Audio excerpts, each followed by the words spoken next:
நம் தேவனாகிய இயேசு கிறிஸ்துவினால் உங்களுக்கு கிருபையும் சமாதானமும் சந்தோஷமும் உண்டாவதாக.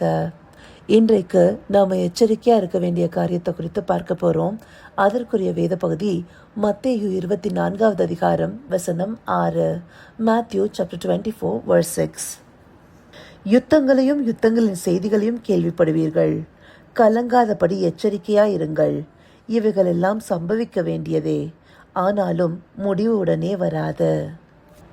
இந்த வசனத்துடைய பின்னணியை முதலாவதாக பார்க்கலாம். மத்தேயு 24வது அதிகாரம் கடைசி கால அடையாளங்களை பற்றின அநேக காரியங்களை விவரிக்குது.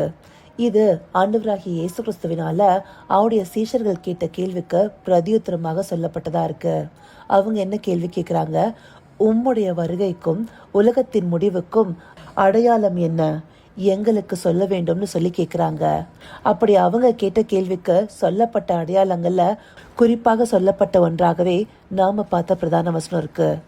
இந்த வசனத்துல சொல்லப்பட்டபடி கடைசி காலத்துக்கான முக்கியமான அடையாளம் யுத்தங்களும் யுத்தங்களை பற்றின செய்திகளும். இப்படியான யுத்தங்களை பற்றின செய்திகளும் பல்வேறு காலங்கள் நடந்திருக்கு. ஆனா குறிப்பாக இந்த நாட்கள்ல நமக்கு நடக்கிற யுத்தங்கள் எல்லாமே இஸ்ரேலை மையப்படுத்தினதாகவும் அதை சார்ந்த மற்ற காரியங்களாகவும் இருக்கும். அது மாத்திரம் இல்லாம இந்த யுத்தங்களை பற்றின செய்திகள் முன்ன இருந்த நாட்களை காட்டிலும் நமக்கு இப்பொழுது அதிகமாக பகிரப்படுது. அந்தபடியான செய்திகள் எல்லாம் கேட்கும்போது நமக்குள்ளார ஒரு கலக்கம் உண்டாகலாம். ஏன் சில நேரங்கள்ல இந்த சூழ்நிலைகளை நாம கூட கடந்து வரலாம். அப்படியா இருக்கும்போது நாம கலங்காதபடி எச்சரிக்கையா இருக்கணும்னு இந்த வசனத்துல குறிப்பாக ஆண்டவராகிய இயேசு கிறிஸ்து சொல்றாரு. எதனால? நாம கலங்கி போகும்போது நாம தெளிந்த புத்தி உள்ளவர்களாக செயல்பட மாட்டோம். தெளிந்த புத்தியை குறித்து நாம நேற்றுக்கான வேத பகுதிகளில் கூட பார்த்தோம். அப்படிப்பட்ட தெளிவு நமக்குள்ளார இருந்தா மாத்திரம்தான் நாம விழித்திருப்பவர்களாக இருக்க முடியும். அப்படி இல்லாம நாம கலங்கி போகும்போது நம்மால தெளிந்த சிந்தையுள்ளவர்களாக இருக்க முடியாது. நேற்றைய தினத்திலே சொன்ன மாதிரி பயம், கவலை, கோபம், கலக்கம், சந்தேகம், குழப்பம் இது எல்லாமே நம்மை தெளிந்த சிந்தையுள்ளவர்களாக நடக்க விடாது. இப்படிப்பட்ட இமோஷன்ல ஒன்றாகவே கலக்கமும் இருக்கு. இந்தபடியாக நாம கலங்கி போகாம எச்சரிக்கையுள்ளவர்களாக இது கடைசி காலத்துடைய அடையாளங்கிறத நிதானித்து நாம கலங்காதபடி விழிப்புள்ளவர்களாக இருக்கணும். இப்படியாக நடக்க வேண்டியதெல்லாமே சம்பவிக்க வேண்டியதே, ஆனாலும் முடிவு உடனே வராதுன்னு சொல்லி இந்த வசனம் நிறைவு செய்யப்பட்டுள்ளது.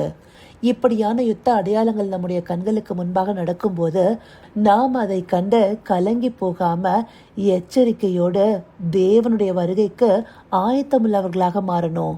ஏன்னா இந்த அடையாளம் எல்லாமே அவருடைய வருகையையும் உலகத்தின் முடிவையும் மையப்படுத்துகிறதாக இருக்கு இல்லையா? இந்தபடியா சம்பவிக்கும் போது நாம என்ன செய்யணும்? அது நமக்கு லூக்கா 21வது அதிகாரம் 36வது வசனம் மிக நேர்த்தியாக சொல்லுது இல்லையா? அந்த பகுதியும் கடைசி கால அடையாளங்களை பற்றி விவரிக்கிறதாகவே இருக்கு. அப்படி அந்த வசனத்தை எடுத்துட்டோம்னா, ஆகையால் இனி சம்பவிக்க போகிற இவைகளுக்கெல்லாம் நீங்கள் தப்பி மனுஷகுமாரனுக்கு முன்பாக நிற்க பாத்திரவான்களாக எண்ணப்படுவதற்கு எப்பொழுதும் ஜெபம் பண்ணி விழித்திருங்கள் என்றார். அப்போ நமக்கு முன்பாக நடக்கிற இந்த அடையாளங்களை பார்க்கும்போது நாம கலங்கி போகக்கூடாது. அதற்கு மாறாக ஜெபம் பண்ணி விழித்திருப்பவர்களாக இருக்கணும்.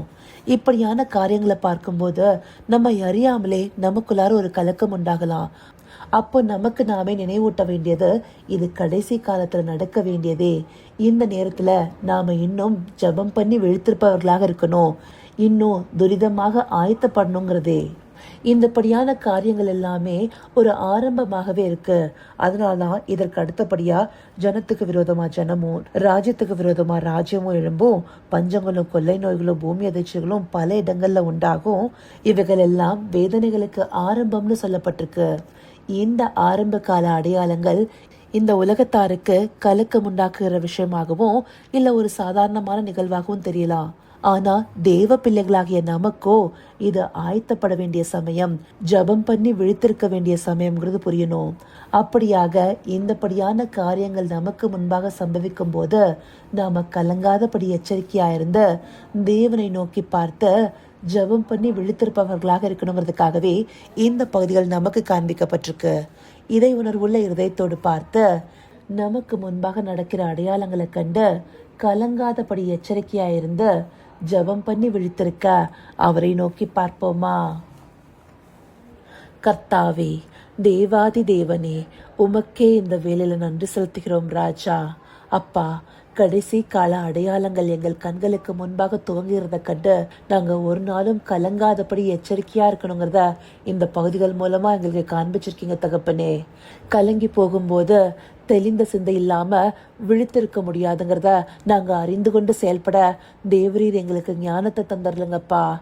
ஆம் ராஜா, அந்தபடியாகவே இந்த அடையாளங்களை எல்லாம் கண்டு ஒவ்வொரு நாளும் உமக்கு நேராக நாங்கள் ஜெபம் பண்ணி விழித்திருந்து உம்முடைய வருகைக்கு ஆயத்தப்பட தேவரீர் எங்களை நடத்தி அருளுங்க. அப்படியே நீங்க நடத்தப் போகிற கிருபைக்காய் நன்றி.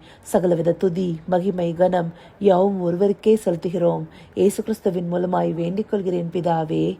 ஆமேன், ஆமேன்.